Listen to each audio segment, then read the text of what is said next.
নমস্কার বন্ধুরা, আমি অরিন্দম চলে আসলাম আজকে এই মুহূর্তে বিরাট বড় একটা ডিএ আপডেট নিয়ে। নয়া বেতন কমিশন বাস্তবায়নে 2027 সাল পর্যন্ত বিলম্ব হতে পারে কেন্দ্রীয় সরকারি কর্মচারীদের জন্য বিরাট বড় একটা অষ্টম বেতন কমিশনের আপডেট।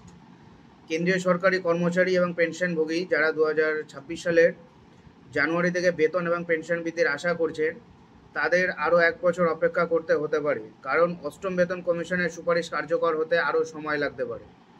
কমিশনের মেয়াদ আনুষ্ঠানিকভাবে জানুয়ারি 2026 সালে শুরু হবে, তবে সূত্র অনুসারে সংশোধিত বেতন এবং পেনশন পরিবর্তনগুলি 2027 সালের প্রথম দিকে কার্যকর নাও হতে পারে। তবে যখনই নতুন বেতন স্কেল কার্যকর হবে, কর্মচারী ও পেনশনভোগীরা 12 মাসের বকেয়া পাবেন বলেই মনে করা হচ্ছে।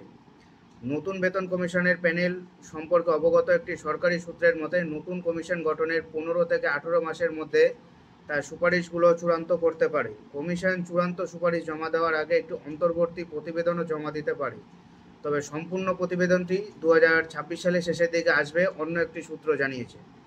পূর্ববর্তী বেতন কমিশন প্রক্রিয়ার পরিপ্রেক্ষিতে চূড়ান্ত প্রতিবেদন জমা দেওয়ার পরেও পর্যালোচনা এবং বাস্তবায়নের জন্য সরকারের অতিরিক্ত সময় প্রয়োজন।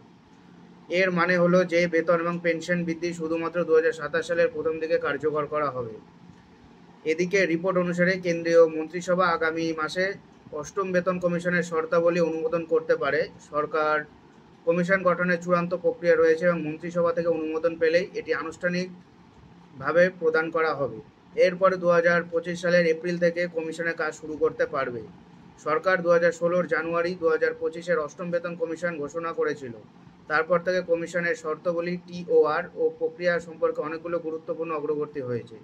সম্প্রতি সরকারকে সংসদে অষ্টম বেতন কমিশনের টিওআর অবস্থা ও প্যানেলের সদস্যদের নিয়োগ সম্পর্কে জিজ্ঞাসা করা হয়েছিল।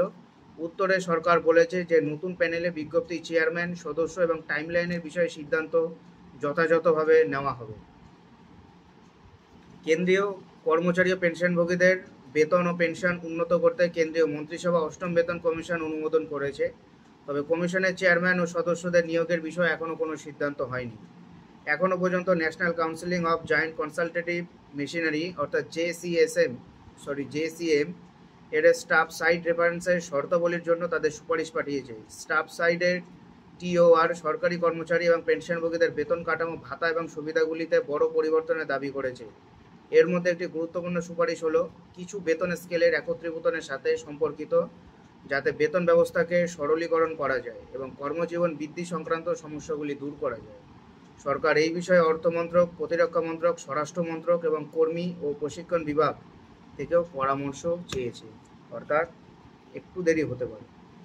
এটাই হলো আজকের আপডেট। এরকম আপডেট পাওয়ার জন্য চ্যানেলটা সাবস্ক্রাইব করে আমাদের পাশে থাকুন। দেখা হচ্ছে পরে ভিডিওতে। ভালো থাকবেন সবাই। নমস্কার। জয় হিন্দ। বন্দে মাতরম।